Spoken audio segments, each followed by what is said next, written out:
হরপ্পা সভ্যতার যে চ্যাপ্টারটি, সেই চ্যাপ্টারটিতে মেলুহা নামে একটি শব্দ আছে এবং এই মেলুহা শব্দটি থেকে কিন্তু প্রশ্ন আসার সম্ভাবনা আছে।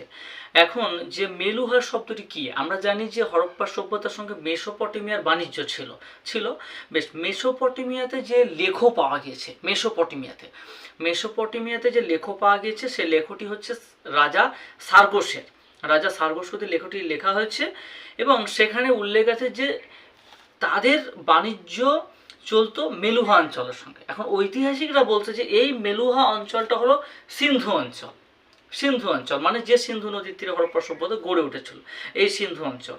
সুতরাং মেলুহা বলতে সিন্ধু অঞ্চলকে ঐতিহাসিকরা বুঝিয়েছেন। সম্ভবত সিন্ধু সভ্যতা যারা মানুষ ছিল, তাদের নিজেদের দেশকে যে নামে চিহ্নিত করত তার অপভ্রংশ হলো মেলুহা।